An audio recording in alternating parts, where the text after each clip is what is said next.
Assalamualaikum warahmatullahi wabarakatuh. Nama saya Siti Aqilah binti Muhammad Baharudin. Nombor pelantara saya ialah 03 DET18F1072. Nama penyelidik saya ialah Puan Hafifah binti Dados. Tajuk projek yang saya buat adalah robot sampah air. Sedikit pengenalan mengenai projek saya ialah ia digunakan untuk mengutik sampah di permukaan air. Projek ini juga menggunakan motor untuk mengutik sampah serta dicipta untuk meringankan beban semasa mencuci kolam. Antara penyertaan masalah yang dapat saya kaji ialah kolam renang dan kolam ikan kotor dengan sampah sarak seperti daun kering dan sebagainya. Hal ini terjadi akibat mereka tidak mempunyai masa untuk mencuci kolam. Oleh itu, akibat kolam terbiar akan menyebabkan tempat pembiakan nyamuk Aedes. Seterusnya, berdasarkan soal selidik yang telah saya edarkan, didapati 90% daripada responden menyatakan bahawa mereka mempunyai rasa sakit badan disebabkan menggunakan galah yang panjang untuk mengait sampah yang ada di dalam kolam. Seterusnya ialah objektif projek. Robot sampah air ini mampu menjimatkan masa pengguna kerana dalam masa yang sama pengguna boleh membuat aktiviti lain. Seterusnya, robot sampah air ini boleh mencegah pengguna daripada sakit tubuh badan kerana ia tidak menggunakan tenaga manusia untuk bergerak, malah menggunakan motor sahaja untuk bergerak, untuk mengutik sampah. Oleh itu, robot ini akan memudahkan pengguna untuk mengutik sampah pada kolam tersebut. Bagi skop projek pula, projek ini hanya tertumpu kepada sampah sarak yang bersaiz kecil sahaja seperti daun-daun kering, kotak minuman, tin yang bersaiz kecil serta plastik-plastik yang bersaiz sederhana. Bagi saiz kolam pula, anggaran keluasan 3x5. Yang dapat kita lihat di sini ialah gambar Raja Blok. Bagi input, saya menggunakan IR sensor untuk mengesan sampah penuh.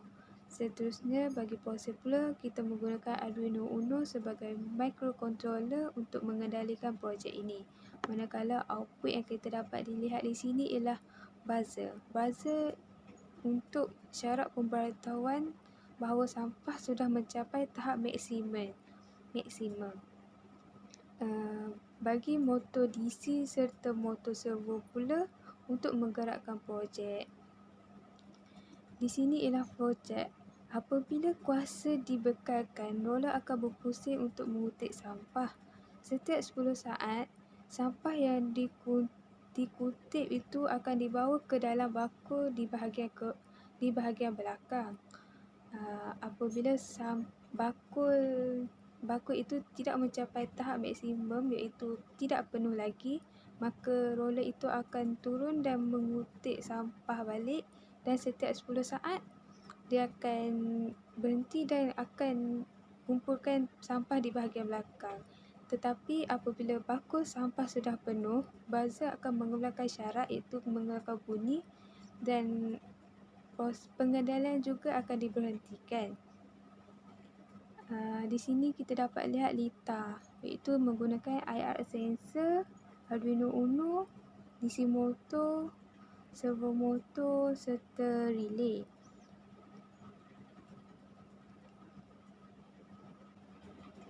Seterusnya ialah reka bentuk projek.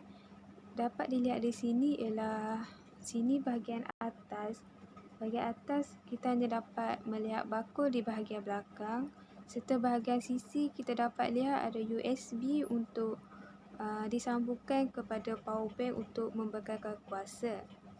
Dan kita juga dapat lihat motor DC serta tempat microcontroller. Pada bahagian depan pula kita dapat melihat roller untuk berputar untuk mengutik sampah. Di sini saya sertakan demo projek saya. USB untuk disambungkan kepada power bank, dan di bahagian depan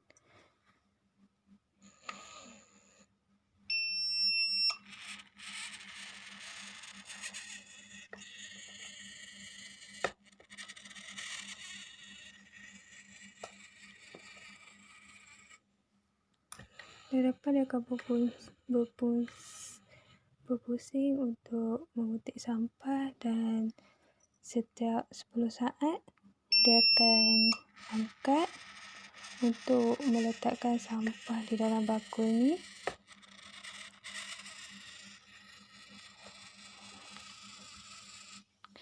Dan apabila bakul sudah penuh, sensor ni akan berbunyi dan operasi tidak dijalankan. Apabila tidak penuh, dia akan sambung balik.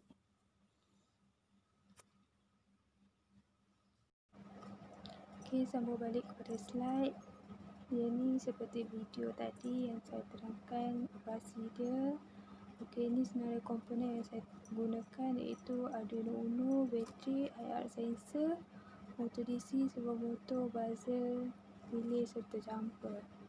Dan hasil perbincangan ini ialah apabila saya mengadakan borosilitik untuk mengumpulkan peratus masalah yang dihadapi. So, saya dapatlah keputusan hasil borosilitik itu. Seterusnya, hasil borosilitik itu didapati peternak ikan mengalami masalah sakit badan, masa yang kurang untuk pembersihan dan kolam yang terbiar menjadi tempat perbiakan nyamuk Aedes. Oleh itu, projek ini dapat membantu dari segi masa, tenaga dan kesihatan. So, kesimpulan dalam pembentangan saya ini ialah projek ini berjaya disiapkan selaras dengan objektif yang ingin dicapai.